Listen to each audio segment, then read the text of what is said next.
Study IQ IAS, अब तैयारी हुई affordable. Hello and welcome to study IQ IAS। Study IQ IAS में आपका बहुत बहुत स्वागत है। तो जितने भी स्टूडेंट्स हैं 2023 की तैयारी कर रहे हैं और करंट अफेयर्स को रिवाइज करना चाहते हैं, उनके लिए हमने ये खास सीरीज शुरू करी है जिसे हम कहते हैं SIP प्लस करंट अफेयर्स। तो जैसा आप देख पा रहे हैं, हमने काफी सारे लेक्चर्स जो है ऑलरेडी इकोनॉमी पे अपलोड करे हैं और उसी के साथ साथ इसके पहले हमने पॉलिटी कवर करा था। आने वाली क्लासेस में हम आगे के भी सब्जेक्ट्स कवर करेंगे। तो आई होप ये आपके लिए बहुत ज्यादा बेनिफिशियल है। जिस तरीके से हम करंट अफेयर्स कवर कर रहे हैं, उसी तरीके से हम पूरा सिलेबस SIP का कवर करेंगे अपने SIP प्लस बैच में। ये जो बैच है ये ऑलरेडी स्टार्ट हो चुका है और ये आखिरी बैच है जो कि कंप्लीट SIP सिलेबस के लिए है। इसमें पूरा प्रीलिम्स का सिलेबस तकरीबन 200 घंटों में भारत की टॉप फैकल्टीज द्वारा रिवाइज करवाया जाएगा। ये तकरीबन 200 घंटे का बैच है, जैसा मैंने आपको बताया। इसमें आपको हर एक क्लास के बाद उसी क्लास से रिलेटेड टेस्ट सीरीज या MCQ प्रैक्टिस क्वेश्चंस, उसके साथ साथ फुल लेंथ टेस्ट और फुल लेंथ टेस्ट के साथ साथ आपको मेंटरशिप सेशंस भी अवेलेबल होंगे। आपके घर तक हम बाउंड फॉर्म में जो है स्टडी मटेरियल को भेजेंगे, जिसको आप सब्सक्राइब कर सकते हो और ये सभी कुछ मिलेगा एक बहुत ही अफोर्डेबल प्राइस में, जो कि है सिर्फ और सिर्फ 6,000 रुपए। ये डिस्काउंट आपको तब मिलेगा यदि आप मेरा कोड यूज करें, जो कि है सांघी लाइव। इसके सिवा आप और कोई भी बैच सब्सक्राइब कर सकते हैं। 2024 के एस्पिरेंट्स हैं, उनके लिए 2024 फाउंडेशन बैच है, NCERT वालों के लिए है, हिंदी माध्यम वालों के लिए है और ऑप्शनल बैचेस के लिए है। सारे ही कोर्सेज सिर्फ एक ही कोड पे सब्सक्राइब हो सकते हैं, जो कि है सांघी लाइव। और ये जो PDFs है ये आपको अवेलेबल मिलेंगी मेरे टेलीग्राम हैंडल पर, आयुष सांघीज IAS अकेडमी। तो आज के इस चैप्टर में हम कवर करेंगे फाइनेंशियल मार्केट्स।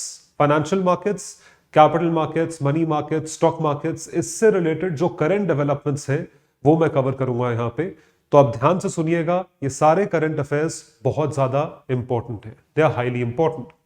तो आप देख सकते हैं कि जो पहली चीज है वो किस पे फोकस कर रही है। What is it focusing upon? It's focusing upon indexed yield. So yield जो है, ये मैंने आपको समझाया था पहले भी, यील्ड का मतलब होता है return on investment, ROI। Yield का मतलब होता है रिटर्न ऑन इन्वेस्टमेंट। बात हो रही है इन्वर्टेड यील्ड की। इन्वर्टेड का मतलब होता है उल्टी यील्ड। उल्टी का मतलब यह होता है यील्ड के फॉर्म में या इन्वेस्टमेंट के रूप में। जनरली आप क्या देखते हो कि भाई हमने बैंक में एक सेविंग्स अकाउंट खोला, पैसे डाले, उस पर एक सर्टेन रेट ऑफ इंटरेस्ट मिला और अगर आपने उसी पैसों को FD में डाल दिया, फिक्स डिपॉजिट में डाल दिया, तो आपको ज्यादा रिटर्न मिलता है, क्योंकि FD थोड़े लंबे समय तक आपके पैसों को ब्लॉक करके रखती है। तभी जब हम FD को बीच में तोड़वाते हैं तो उसके ऊपर पेनल्टी भी लगती है। तो कई बार ऐसा होता है कि FD पे आप तोड़वाओ तो जितना इंटरेस्ट नहीं होता उससे ज्यादा पेनल्टी लग जाती है, तो FD में आप नेट नुकसान में रहते हो। उसी तरीके से इन्वर्टेड यील्ड का मतलब है कि लॉन्ग टर्म बॉन्ड्स जो सरकार द्वारा इशू करे गए लॉन्ग टर्म बॉन्ड्स हैं, उन पे पहले ज्यादा इंटरेस्ट रेट मिलता था। जनरली लॉन्ग टर्म पे ज्यादा इंटरेस्ट रेट मिलता है, शॉर्ट टर्म पे कम इंटरेस्ट रेट मिलता है। लेकिन इन्वर्ट हो गया है, US ने इन्वर्ट करा है कि वो शॉर्ट टर्म पे ज्यादा इंटरेस्ट रेट दे रहे हैं, लॉन्ग टर्म पे कम इंटरेस्ट रेट दे रहे हैं। इस वजह से नाम है इन्वर्टेड यील्ड, उल्टा यील्ड, कि जो चीज लॉन्ग में मिलनी चाहिए थी वो शॉर्ट में मिल रही है। Long term interest rates are less than short term interest rates, with yield decreasing the farther away the maturity date occurs when there are signs of a slowdown in an economy and points towards a probable economic recession। Economic recession की तरफ बढ़ रहे हो तो yield rates on the 2-year treasury have become higher than the last 10-year US treasury। इसको कहते हैं inverted yield। फिर आती है बात SGB की, sovereign gold bond scheme. SGB scheme 2022-23 sovereign gold bond, ये एक काफी, मतलब इसमें कुछ नया नहीं है, ये बड़ी पुरानी स्कीम चली आ रही है। हर साल हर महीने इसका ट्रांच आता है। यदि आप लोग सब्सक्राइब करना चाहते हैं, आप खरीद सकते हैं। 1 ग्राम से लेकर आप 4 किलो तक, कोई भी इंडिविजुअल 1 ग्राम से लेकर 4 किलो तक सोना खरीद सकता है। फर्क यह है कि हमें फिजिकल गोल्ड की जगह जो है गोल्ड मिलता है वर्चुअल फॉर्म में, बॉन्ड फॉर्म में, जो कि आपके अकाउंट में क्रेडिट हो जाता है। तो उसका आपको बाकायदा सर्टिफिकेट मिलेगा जिसके तहत आप ये प्रूव कर पाओगे कि आपके पास सॉवरेन गोल्ड बॉन्ड्स है। इसका फायदा ये है, इसको बोलते हैं पैसिव इन्वेस्टमेंट। एक्टिव का मतलब होता है कि आपने डायरेक्टली वो गोल्ड खरीद लिया। पैसिव का मतलब होता है कि आपने गोल्ड ही खरीदा लेकिन वो एक दूसरे फॉर्म में है, वर्चुअल फॉर्म में है। वर्चुअल फॉर्म का मतलब यह है कि आपने फिजिकल गोल्ड के प्राइस पे ही गोल्ड खरीदा, जब आप बेचोगे तो जो सोने का दाम चल रहा होगा मार्केट में वही दाम आपको मिलेगा। फायदा इसका यह है कि जो आपको गेन होगा यानी फायदा होगा, उस फायदे को या वो फायदा टैक्स फ्री होगा, उसको बोलते हैं कैपिटल गेन्स। तो जो फायदा है that is called as capital gains, उस पर जो टैक्स लगता है उसे कहते हैं कैपिटल गेन्स टैक्स, वो होगा टैक्स फ्री। और इसके भी ऊपर इंसेंटिवाइज करने के लिए 2.5% रेट ऑफ इंटरेस्ट प्रति साल जो है दिया जाएगा। इतना इंसेंटिव इसलिए दिया जा रहा है क्योंकि भारत सरकार यह प्रमोट करना चाहती है कि भैया फिजिकल गोल्ड मत खरीदो, ये गोल्ड सब्सक्राइब करो। तो issued by RBI on behalf of the government, ये जो है ये गवर्नमेंट सिक्योरिटीज एक्ट 2006 के तहत आया है। तो सॉवरेन गोल्ड बॉन्ड स्कीम 2022-23 की ये है। तो persons resident in India as defined under FEMA are eligible to invest in SGB. Persons जो है वो कर सकते हैं। एलिजिबल इन्वेस्टर्स में कौन कौन है, ये पीटी फैक्ट है। इंडिविजुअल्स हैं, trust, HUF, universities and charitable institutions, companies नहीं है। The SGBs are denominated in multiples of grams of gold with the basic unit of 1 gram. 1 gram of gold है इसके तहत डिनोमिनेटेड है, क्योंकि जनरली सोना जो है हम तोले में देखते हैं ना कि 1 तोला 2 तोला वो 10 ग्राम होता है, 1 तोला 10 ग्राम होता है। यहां पे 1 ग्राम देखा जाता है, 1 gram of gold. So 4 kg for individuals, individuals के लिए क्या है 4 kilo, 4 kg for HUFs and 20 kg for trust and similar entities per fiscal year. ये चीज यहां पे चली आ रही है। तो फीचर क्या है, ये आरबीआई इशू करेगा तो कैसे बिकता है, कमर्शियल बैंक्स द्वारा, stock holding corporation of India limited, clearing corporation of India, post offices में मिलता है जो लोग दूर दराज रहते हैं और वो नहीं एक्सेस कर सकते, स्टॉक एक्सचेंज एनएससी बीएसई में है, ईदर डायरेक्टली और थ्रू एजेंट्स। ये चीज ऑनलाइन भी अवेलेबल है, तो अगर आप चाहें तो आप ऑनलाइन भी परचेज कर सकते हैं। इनफैक्ट ऑनलाइन को प्रमोट करने के लिए सेम बॉन्ड जो है वो 50 रुपए सस्ता मिलता है। मतलब ऐसा था, अब कितना सस्ता है पता नहीं, लेकिन फिर भी ऑनलाइन प्रमोट करने के लिए ऑनलाइन सस्ता मिलता है। That is something that you should see. तो अगर आप करना चाहते हैं आप डेफिनेटली कर सकते हैं। तो कैपिटल गेन्स टैक्स जो होगा, जो कि increase in price of gold पे टैक्स लगता है, ये चीज 0 होगी, निल होगी, और जो इंटरेस्ट होगा ये टैक्सेबल होगा। इसको ध्यान रखें, this is the tax treatment जो आपके सामने है। SDBs can be traded on stock exchanges if held in demat form, क्योंकि स्टॉक एक्सचेंज की चीज आती डीमैट में ही है, तो ये सब जो है ये कर सकते हैं। Rate of interest 2.5% per annum है, payable semi annually. Semi annually है, मैंने आपको एनुअली बोला था, लेकिन 2.5% पर एनम जो है वो पूरे साल में दिया जाता है, जो कि 6 महीने में आपको 2 बार मिलता है। मतलब टोटल 2.5% है, तो सवा लगा लो कि आपको 6 महीने बाद आधा मिल जाएगा, 6 महीने बाद या पूरे साल बाद बाकी आधा मिल जाएगा। This was given. फिर आती है बात इनिशियल पब्लिक ऑफरिंग पे, आईपीओ पे। आईपीओ जो है बड़ी स्टैंडर्ड टर्म है, इसमें कोई बहुत बड़ी बात नहीं है। जब कोई कंपनी प्राइवेट लिमिटेड होती है या कंपनी जो है वो क्लोज्ड नेट होती है, प्राइवेटली पूल्ड होती है, तो उसके कंपनी के लास्ट में आपने देखा होगा ना, लिखा होता है प्राइवेट लिमिटेड।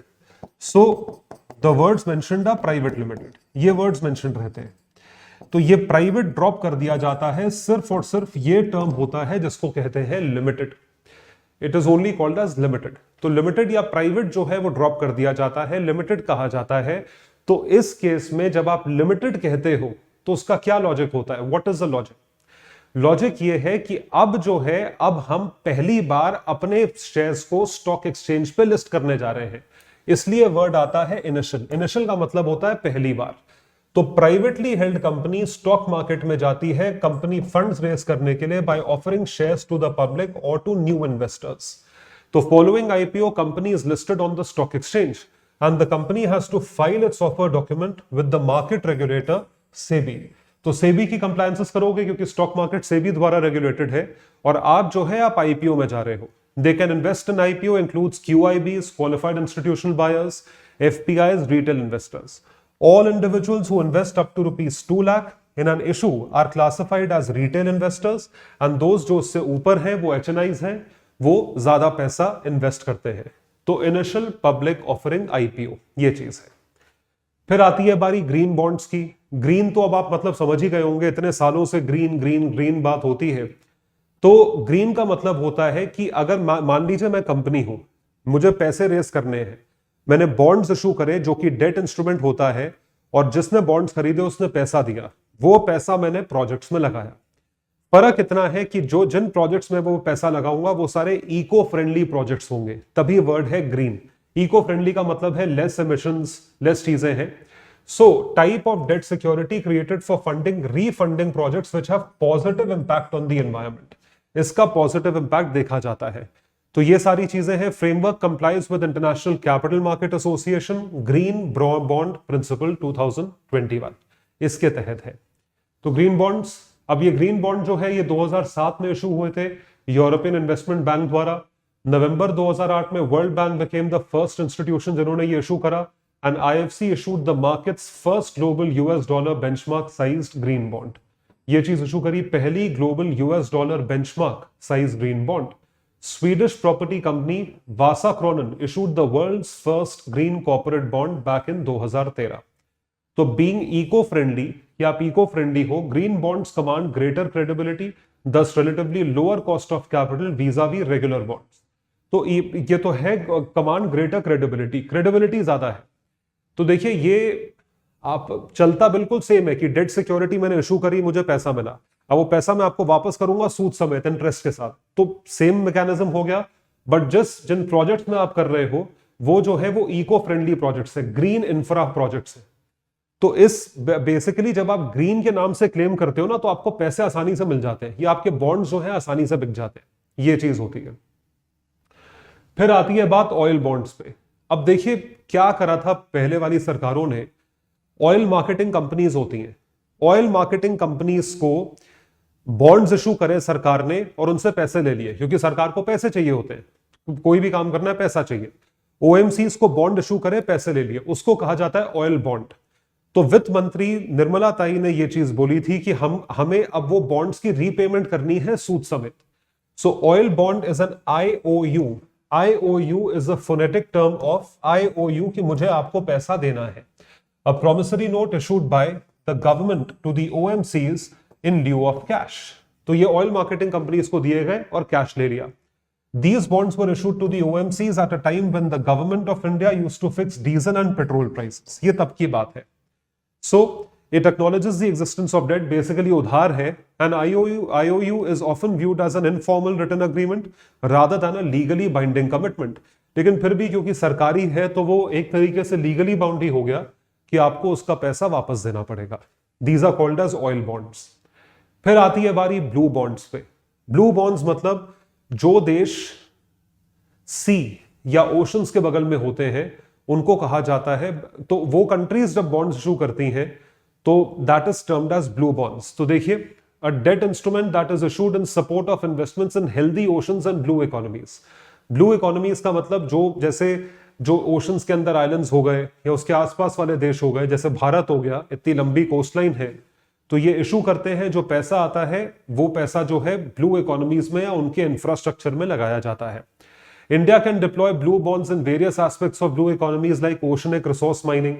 Oceanic resources की माइनिंग करो, शेल गैस निकालो और आप अलग अलग तेल निकालिए, माइनिंग करिए, ठीक है। Sustainable fishing, national offshore wind energy policy etcetera. तो this is a mode of sustainable finance. Sustainable finance का ये मोड है। फिर आते हैं श्योरिटी बॉन्ड्स। श्योरिटी क्या है? What is a surety? A written agreement to guarantee compliance, payment और परफॉर्मेंस ऑफ एन एक्ट। तो गारंटी करें आप कंप्लायंस को, पेमेंट को और performance of an act. A unique type of insurance because it involves a 3 party agreement. Principal है, surety है, obligee है जिसको ओब्लाइज करना है। It is aimed at infra development.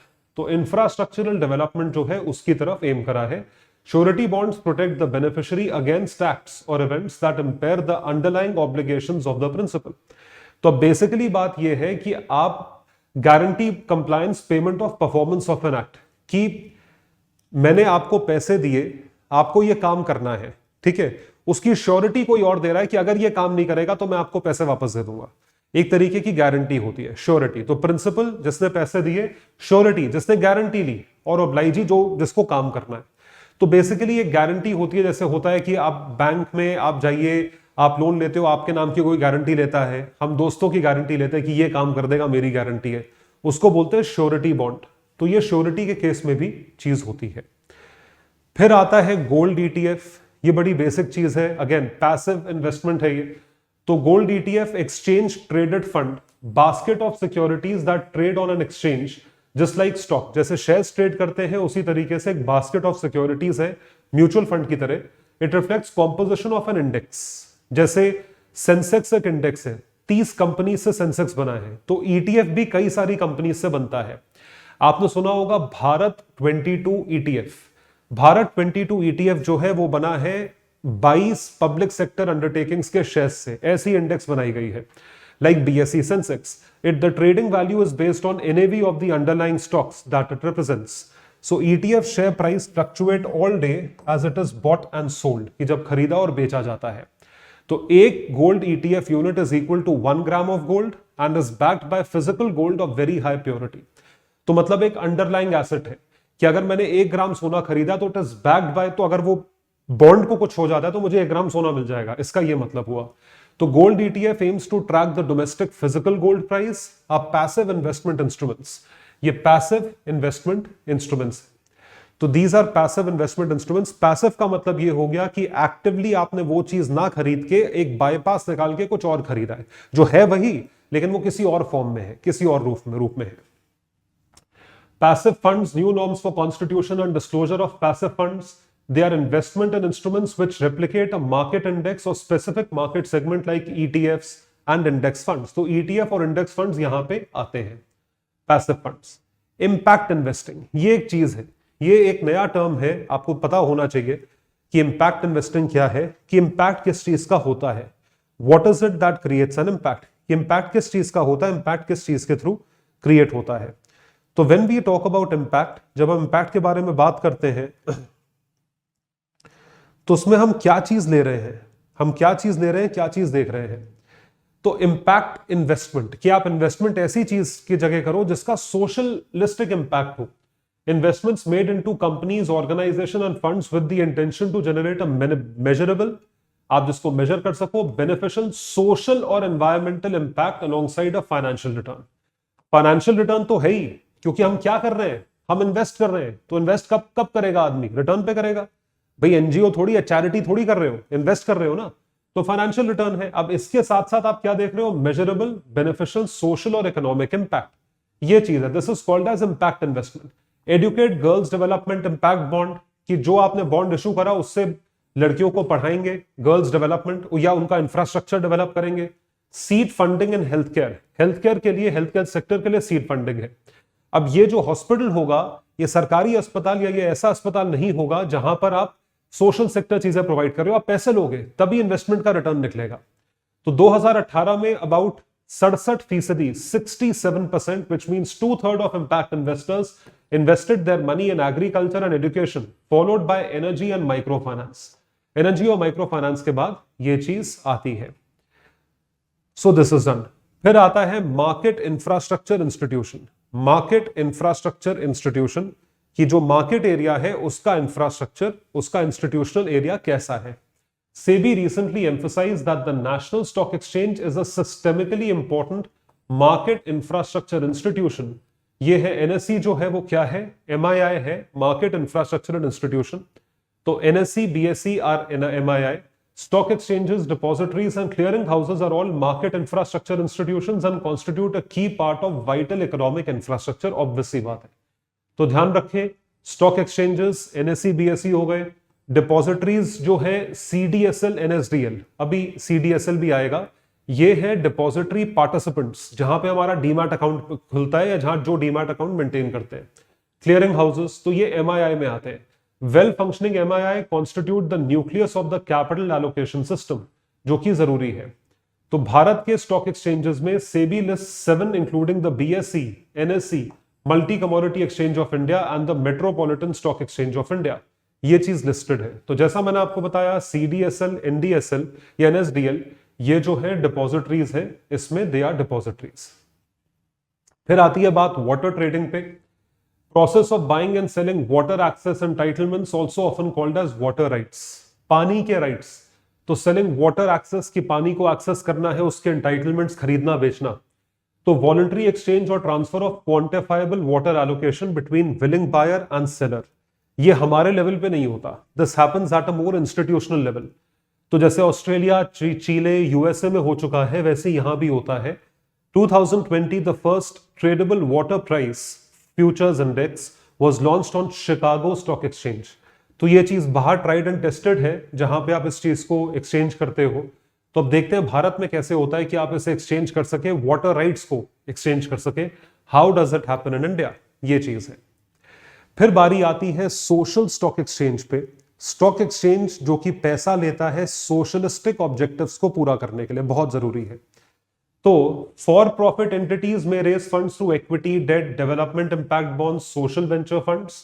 Eligibility for being eligible to be listed on SSC, कि आप SSC पे listed हो, social enterprise has to be engaged in a social activity out of several broad activities. Social activity, अब social activity में कुछ भी हो सकता है। सोशल एक्टिविटी में it can be for benefit of people, it can be for benefit of environment. तो ये है। तो इशुइंग बॉन्ड्स, अगर आप देखोगे, not for profit entities will be eligible to directly issue zero coupon bonds और zero principal bonds, social development impact funds और mutual funds through the platform. इसके थ्रू आप बॉन्ड्स को इशू कर रहे हैं, you are issuing bonds for this purpose, जो कि अच्छी बात है। पॉइंट है कि बॉन्ड से जो पैसा रेज होता है वो किसी ना किसी तरह किसी सोशल ऑब्जेक्टिव को पूरा करेगा। इस काम के लिए सोशल स्टॉक एक्सचेंज अलग से है, SEBI's in principle approval to set up SSC as a separate segment. तो ध्यान रखें, तो अगर आप ऐसी कंपनीज में इन्वेस्ट करना चाहते हैं तो आप एसएससी में भी इन्वेस्ट कर सकते हैं। ऑब्वियसली बात है, आप इन्वेस्ट करोगे ये देख के कि भाई मेरा फायदा क्या हो रहा है, तो सब इसी तरीके से करते हैं इन्वेस्ट, क्योंकि आप इन्वेस्ट कर रहे हो, नहीं तो आप डोनेट कर दोगे। फिर आप प्रथम में, गूंज में, आप एनजीओ में, बिल एंड मेलिंडा गेट्स में, अजीम प्रेमजी फाउंडेशन में यहां करोगे। Accesses funds from donors, better utilization of funds, greater visibility. तो विजिबिलिटी ज्यादा है, utilization of funds social sector के लिए होगा और डोनर्स से आप फंड्स एक्सेस कर पाओगे। कंसर्न्स क्या है? फंड्स का मिसयूज होगा, ये आपको रोकना पड़ेगा, फंड्स का ऑडिट अच्छे से करना पड़ेगा। फाइनेंशियल रिसोर्सेज, अगर किसी ने खरीदा ही नहीं तो आप कहां से करोगे ये चीज? असेसिंग इंपैक्ट ऑफ फंड्स बहुत जरूरी है। आपने अगर सोशल सेक्टर में पैसा लगाया है, उसका इंपैक्ट है क्या, व्हाट इज इट्स इंपैक्ट, ये चीज जानना बहुत जरूरी है। फिर आती है बात सीडीएसएल पे, central depository services limited. We are talking about central depository services limited, जिसका मतलब क्या है, what does it mean? It basically means कि हमें यह देखना है कि अगर हमें स्टॉक मार्केट में ट्रेड करना है, तो फाइनेंशियल मार्केट की ट्रेडिंग कहा जाता है। स्टॉक मार्केट में अगर किसी को ट्रेड करना होता है, तो आपको शायद ये बात पता हो कि स्टॉक मार्केट में ट्रेड करने में अकाउंट खुलवाना पड़ता है, जो कि मैंडेटरी है। तो उसके लिए दो पीएसयूज को लाइसेंस दिया गया, एक था सीडीएसएल, दूसरा था एनएसडीएल। तो ये क्या करते हैं? BSE, SBI and bank of India, ये शेयर डिपॉजिटरी है जो कि डीमैट अकाउंट खोलता है, इलेक्ट्रॉनिक और डीमटेरियलाइज्ड फॉर्म। हम हमारे जैसे लोगों का demat account and enable securities transactions playing a similar role as banks and handling cash and fixed deposits. Cash को और एफडीज को आप हैंडल करें, ये चीज सामने आती है। This is something that you see. तो शेयर डिपॉजिटरी क्या करता है? जिस तरीके से बैंक वाला हमारा बैंक अकाउंट मेंटेन करता है, शेयर डिपॉजिटरी हमारा शेयर अकाउंट मेंटेन करता है। शेयर अकाउंट यानी कि demat account. So selecting depository participant, first step involves selecting a DP, will act as an intermediary between security depository investor, DMAT account needing and availing the services of CDSL, transfer of security. As soon as payment will be made, securities are transferred to the account and stored in depository. Selling of securities also similar. मतलब basically सब कुछ manage कर लिया, account खुलवाने से लेके उसमें जब आप खरीदेंगे तो उसमें क्रेडिट होगा, बेचेंगे तो उससे डेबिट होगा, ऐसे ही बैंक अकाउंट चलता है। तो उसी तरीके से ये सब कुछ मेंटेन करते हैं। और दूसरा जो डीपी है वो है एनएसडीएल, डिपॉजिटरी है वो है एनएसडीएल। दो ही है हिंदुस्तान में जिनको इस चीज का लाइसेंस मिला हुआ है। फिर आती है बात ऑनलाइन बॉन्ड प्लेटफॉर्म प्रोवाइडर्स को। ऑनलाइन बॉन्ड प्लेटफॉर्म, तो it has come out with a detailed regulatory framework for online bond platform providers, companies incorporated in India, and they should register themselves as stock brokers in the debt segment of the stock exchange. तो stock brokers है debt segment of stock exchange पे। OBPPs cannot offer products or services on its platform except listed debt securities and debt securities proposed to be listed through public offering. तो basically आप bond का मतलब ही होता है date, तो एक platform है, उस पर आपने बॉन्ड्स इशू करे, ऑनलाइन इशू करे, ऑनलाइन बॉन्ड प्लेटफॉर्म प्रोवाइडर। अब ये डेट सिक्योरिटीज इशू करेगा क्योंकि बॉन्ड है, bond is not equity, equity is shares, ownership, bond is debt, equity debt दो चीजें, बॉन्ड इज ऑलवेज डेट, ये दिमाग में फिट कर लीजिए। They cannot offer products and services on its own platform except listed debt securities, जो debt securities है listed है, and debt securities propose to be listed through a public offering. Public offering के लिए ये चीज जो है रजिस्टर करी जा रही है, this has been registered. Special purpose acquisition companies, SPAC, special purpose acquisition companies, company that has no commercial operations and formed strictly to raise capital through IPO or purpose or acquiring or merging with an existing company। तो SPAC की special purpose acquisition company जो है वो क्या है कि वो acquire कर रही है स्ट्रिक्टली टू रेज कैपिटल, कि आपने कैपिटल को रेज करा थ्रू एन IPO। IPO होता है मतलब शेयर्स इशू करते हो, क्यों इशू करते हो? क्योंकि आपको पैसा चाहिए। पर्पस ऑफ अक्वायरिंग और merging with an existing company. They are also known as blank check companies। Blank check companies इसलिए क्योंकि वो पैसों का यूज क्या होगा ये चीज अभी तक क्लियर नहीं है, क्योंकि उस कंपनी की कोई कमर्शियल ऑपरेशंस नहीं है। भाई अगर मैं पैसे दे रहा हूं, अब मैं लिख के दूंगा ना कि इसके फेवर में चेक है, जिसके फेवर में चेक लिखा है वो क्या करेगा वो आपको पता होता है। यहां पे वो कुछ कर ही नहीं रही है company. It recommended introducing enabling framework under companies act and allow entrepreneurs to list a SPAC incorporated in India on domestic and global exchanges. तो recommendations of company law committee 2022 ये चीज है, इसके थ्रू ये चीज हुई है। अब ये कितनी कामयाब होगी ये तो देखने वाली चीज है, but this has been done, इस चीज को आप ध्यान रखें। उसके बाद है IGX, Indian gas exchange. ONGC has become the first exploration and production E&P company in India to trade domestic gas on IGX। कि डोमेस्टिक गैस को इंडियन गैस एक्सचेंज पे ट्रेड किया जा रहा है, मतलब आप गैस के भी यूनिट खरीद सकते हो स्टॉक एक्सचेंज पे। So subsidiary of Indian energy exchange is trading platform for natural gas. Trading is allowed across 3 hubs, Dahej in Hazira in Gujarat and Kakinada in Andhra Pradesh। It operates under the regulatory framework of Petroleum and Natural Gas Regulatory Board। तो Petroleum and Natural Gas Regulatory Board इसके through ये चीज हो रही है। This is Indian Gas Exchange। Indian Gas Exchange इसके through natural gas का trade होता है। This is what is done। तो आप देख सकते हैं अंडर जैसे रिन्यूएबल एनर्जी सर्टिफिकेट्स इशू करे जाते हैं, renewable energy certificates. RE generator can generate electricity through renewable resources in any part of the country। Renewable resources को जनरेट करा किसी भी पार्ट ऑफ द कंट्री में वो इलेक्ट्रिसिटी जनरेट कर सकते हैं, या उनको अगर ये सर्टिफिकेट इशू हुआ तो आप इलेक्ट्रिसिटी जनरेट कर रहे हो। बट इलेक्ट्रिसिटी आप कोयले से जनरेट नहीं कर रहे हो, आप जनरेट कर रहे हो something that will not pollute the environment. तो ये है, तो इस तरीके से है। तो अब आप गैस एक्सचेंज की गैस के थ्रू ये काम कर रहे हैं, नेचुरल गैस, CNG, PNG, तो ये चीजें हैं। Norms for investments in overseas market. अब देखिए ओवरसीज मार्केट में इन्वेस्ट किस तरीके से करना है, उसके लिए सेबी ने कुछ नॉर्म्स दिए हैं, AIF और VCL। तो ये मैंने इसलिए इंक्लूड करा है क्योंकि मैं आपको इन दोनों टर्म्स का मतलब समझाना चाहता हूं। तो क्या है बेसिकली AIF क्या होता है? देखिए नॉर्मल इन्वेस्टमेंट फंड होता है कि म्यूचुअल फंड में डाल दिया, स्टॉक मार्केट में डाल दिया या बॉन्ड में डाल दिया, ये चीज है। उसके सिवा जो और इन्वेस्टमेंट के एवेन्यूज या प्लेटफॉर्म्स ओपन है, जैसे कि आपको स्टार्टअप में इन्वेस्ट करना है, आप वेंचर कैपिटलिस्ट नेशनल फंड्स खोल दिए हैं, आप और हम जैसे लोग भी इन्वेस्ट कर सकते हैं, उसमें पैसा डालना है, उसे कहा जाता है ऑल्टरनेटिव इन्वेस्टमेंट फंड। एक तो हो गया normal investment fund, alternative investment fund है, उसकी कई सारी कैटेगरीज भी डिफाइंड है, उतना डिटेल में नहीं जाना है। तो AIF वो इन्वेस्टमेंट है जो कि स्टॉक मार्केट में लिस्टेड नहीं है, क्योंकि फिर वो तो नॉर्मल इन्वेस्टमेंट फंड हो गया।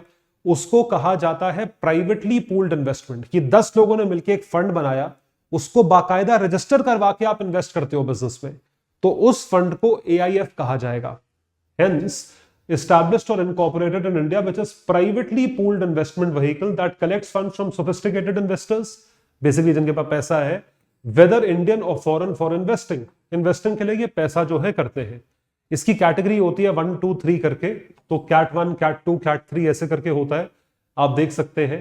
और venture capital fund is a type of AIF, ये AIF का ही टाइप है, जहां पे वेंचर कैपिटलिस्ट पैसा इकट्ठा करता है, manages money from different investors seeking to provide capital in startup and small and medium size enterprises. तो इस चीज के लिए पैसा जो है इन्वेस्ट करने के लिए ये दो चीजें हैं। तो सेबी ने बेसिकली अलाउ करा है कि they can now invest in companies across the world in countries that are signatory to international organization of securities commission. मतलब पहले AIF PCF हिंदुस्तान में इन्वेस्ट कर सकते थे, अब वो बाहर भी कर सकते हैं प्रोवाइडेड ये कंडीशंस पूरी हो कि अगर सेबी का उनके साथ बायलैटरल MOU है, या वो इंटरनेशनल ऑर्गेनाइजेशन ऑफ सिक्योरिटीज में लिस्टेड है, या FATF रिस्ट्रिक्शंस है that are barred from it.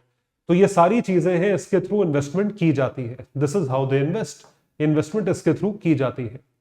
तो ये हमारे फाइनेंशियल मार्केट्स के सारे करंट अफेयर्स से जो हमने कवर करे, इसी तरीके से हम सारे के सारे टॉपिक्स प्रीलिम्स के रिवाइज करेंगे अपने खास SIP प्लस बैच में, जिसमें सारे एजुकेटर्स मिलकर आपको सारे कॉन्सेप्ट रिवाइज करवाएंगे। 200 घंटे का बैच है, इसको जरूर सब्सक्राइब करें। इसकी लास्ट डेट जो है वो शुरू हो चुकी है और अब जो है ये बैच क्लोजर की तरफ जा रहा है और 2-3 दिन में बंद हो जाएगा। यदि आप 2023 के एस्पिरेंट हैं तो जरूर इस बैच को सब्सक्राइब करें। It is available at a discounted price of only 6,000 rupees. और बाकी GS फाउंडेशन वाले जो है 2024 के लिए, आपके लिए भी बैच है, NCERT बैच भी है, हिंदी मीडियम का बैच भी है, ऑप्शनल का बैच भी है। सारे बैचेस हैं जो कि आपको डिस्काउंटेड प्राइस पे मिलेंगे, only at a very very affordable cost if you use my code एक ही है, सांघी लाइव। आप इसको यूज करें और इसके द्वारा डिस्काउंट पाएं। PDFs के लिए आपको पता है किस जगह पे आना चाहिए, Ayush Sanghi's IAS academy. Alright guys, that would be all. Thank you so much everyone. Bye, take care and all the best. Study IQ IAS, अब तैयारी हुई अफोर्डेबल।